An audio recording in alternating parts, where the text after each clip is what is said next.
So I started off with the semester, while I don't have a family at home, I am a primary caretaker of one of my family members, and I was working full-time. And the course load, I'm not gonna lie to you, it's a lot to balance with 40 hours a week on top of a course load. But they provide options for you to where instead of taking 3 classes, you can just take 2. It'll delay your graduation a little bit, but it'll also help maintain like that balance in your life that you have. But I also will say that it's a little bit easier than undergrad because you normally meet like 2 or 3 times a week, where here you only meet once a week, so you have a full week to get all of that material done. A lot of the times I've noticed like patterns with classes is that there's normally like a major paper, and then like the other assignments are not things that you're gonna be like up really, really late at night doing.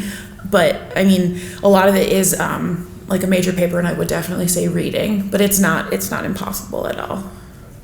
Just managing your time, because I think like for me, like in undergrad, because you meet more often and there's like little things here and there, it's just like easier to like get things done. But then in graduate school, like Cece was saying, it's like this one major paper, and at least for me, I'm a procrastinator, I'm gonna say it, and like things get in the way. So I feel like if you like really try to balance and like make time for schoolwork throughout the semester, it'll be easier to get things done because you're like planning ahead, and then everything will like be more smooth, I think.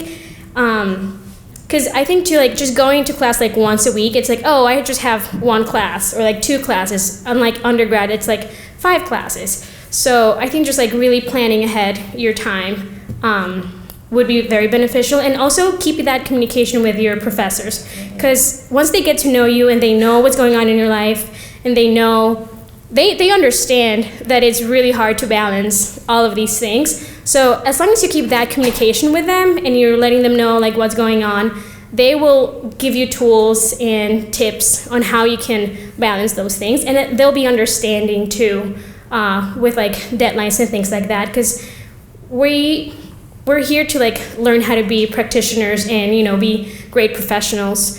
And it's like, it's the quality of the assignment, not like getting this paper done and like submitted in like the time that is supposed to be submitted, but like really taking your time and dedication to make it a really good paper. I also work 40 hours a week, and I live an hour away, and I'm gonna tell you it's hard. Like, it's not easy. You're probably gonna struggle, but that's okay, because you have people that you can rely on. Like, I have met some of my best friends through this program, like, and you can always message them and just be like, hey man, like I am really, really confused. Can you please help me? And they're usually like, okay, fine. Or if you're struggling and you just let a professor know, they will work with you. Like, they truly, truly will. And that's something you're not going to get at a huge research-based school. So your first couple of years is going to be class-based. You're going to have a career counseling class, and you are going to apply your knowledge. You're going to have a client, and you're going to just think, oh crap, what do I do with this client? And you're going to doubt your confidence, but you're going to get through it, because everybody has, and I promise you, you will. But you really, right now, like within the first couple years of your program, you're really not applying a whole lot of your knowledge, because you're not in practicum, you're not in internship. But you are applying your knowledge through like vignettes, so like case vignettes, where they'll give you case studies about people that they've had or fake people, and you'll have to come up with treatment plans, you'll have to come up with diagnoses, and you'll have to come up with like rule outs and all kinds of things just to be able to back your case up. So you will be applying your knowledge on a lot like larger level in internship, but you still apply it a heck of a lot throughout the program, and that's why it is important to read. Like in undergrad, I don't think I read except for my neuropsychology class. Like, I'm not even kidding, and I know that a lot of you probably didn't really either, but you have to read in your master's program. So this isn't like 100% of an answer, kind of more like where you can go from there. We do have people that will come in to get like, they call it like the clinical aspect of their degree, or people that have already gone through a master's program. So like, I don't quote me on this, but like I know that they'll take a look at the courses that you've had before and see like what they can apply to kind of like take off your course load now. But I know like In one of my other, my diagnosis class that I just took, there was a girl in there who already had her master's, and she just had to take a couple classes. And people will come in for CEUs all the time. So I would, Dr. Anderson, the lady that was here before me, she would definitely be the person you would go to. Actually, she was the chair, and then it just changed to Dr. Zimmerman. She'll be coming in after. But either one of those two, I would definitely direct you towards them, because I want to say yes, that's possible. So the question was, how did we choose Walsh? I had a spreadsheet of 3 different schools, Walsh, Akron, and Malone. And so I'm a little bit biased, I will say, because I went to my undergrad here at Walsh in a completely different area. So that's another thing to take into consideration. If you're not a psychology background, it's okay, because I have none of that. But for me, what kind of chose it for me is that Walsh was my home. I had missed it. I had taken a year off. The culture here at Walsh, I know that it comes off as there's crosses everywhere. We pray, and it's highly religious environment. But that homey feeling of religion is it's the environment here at Walsh. I don't know how to describe it. But also the class sizes. If you were to go to Akron for this program, your class sizes would likely to be double, because they accept twice the amount of people that we do.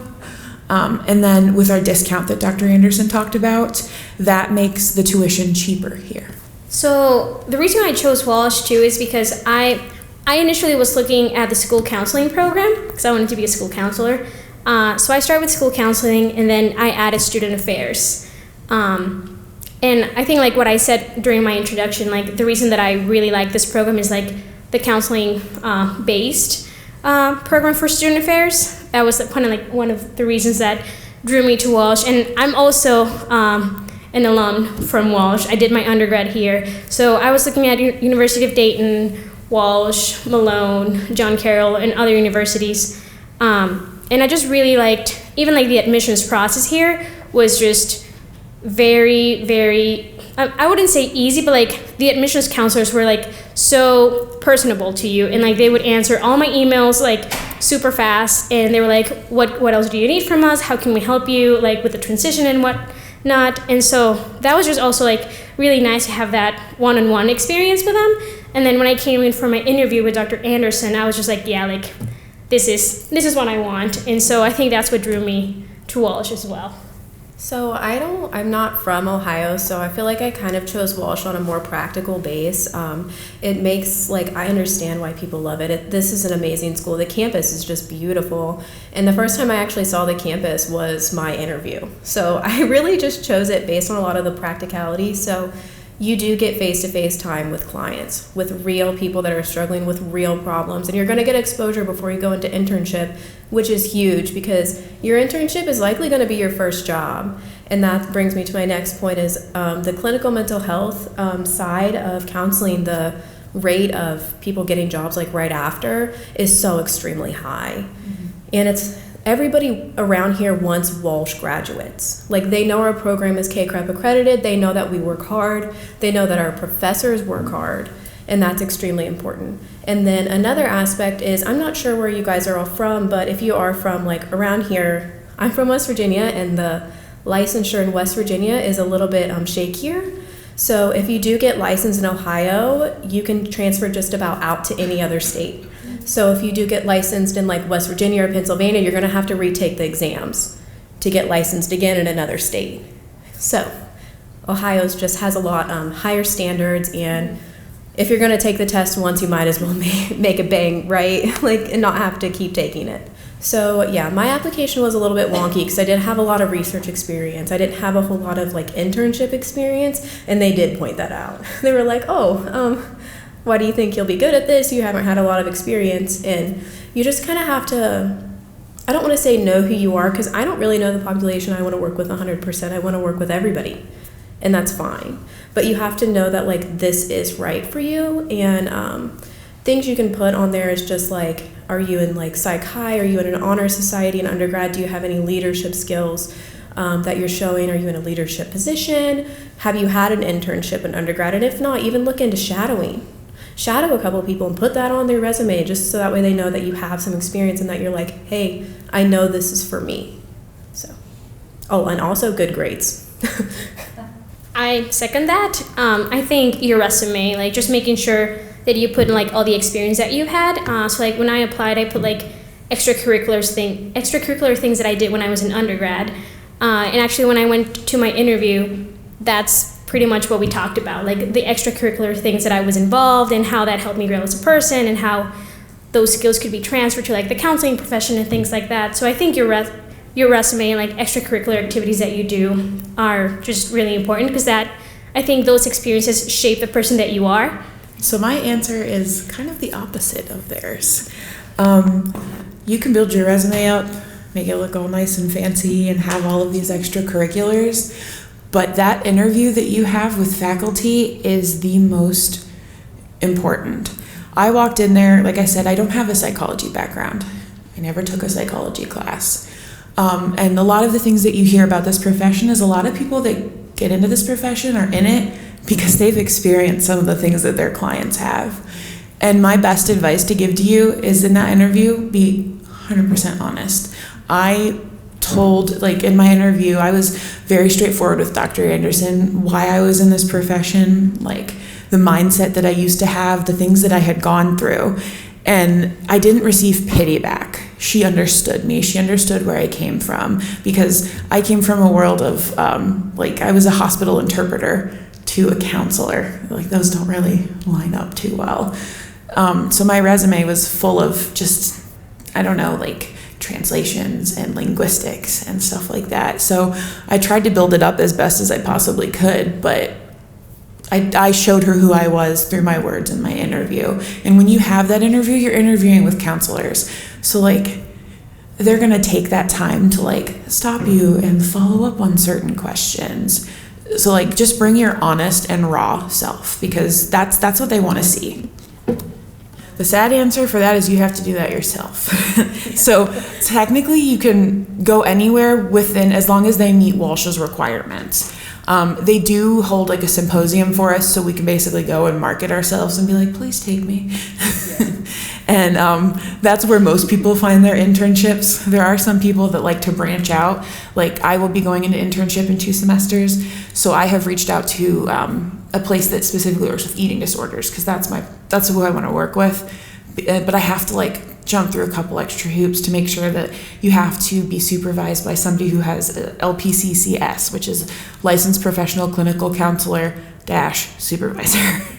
So you like, there's just a short list of requirements, but Walsh will definitely like work with you. We have an administrative assistant that, like, I swear she's just glued to the computer because she responds like that. It's basically your last year, half of year. So it is within that 2-year time frame that they give you. I'll be graduating within that 2-year time frame. So starting in January, I start my practicum, and I will see clients all until I graduate. So the first part will be in our clinic here on Walsh. It's called the Hurtness Center that Kaylee mentioned. And there, you're under supervision. It's people from the community that come in. It's a variety of people that come in as well. Like, there are children like this big that come in. And then we have a high elderly population that come in. We even have an LGBTQ population, which a lot of people are shocked by that since we're a Catholic school, but that doesn't intertwine with the program too much. And then after that, you'll go straight into your internship. No, you will be taking classes with practicum and internship, but you only take 1 class. Like that. Well, you can take more if you're crazy. No, I'm just kidding. You can take more if you can handle the workload. If you're working, they don't recommend it. They actually recommend when you start practicum and internship, they recommend you don't work full time, because you can't. Because the clinic hours, they're mainly open in the middle of the day to kind of later in the night, because a lot of people you'll be seeing are working class people and students and children, which they are either working in the day or going to school. So that's one thing that you kind of do have to consider, but they will work with you, because there have been people before that have gone through practicum and internship while working full time. But they will probably be checking up on you regularly, because they really push self-care here.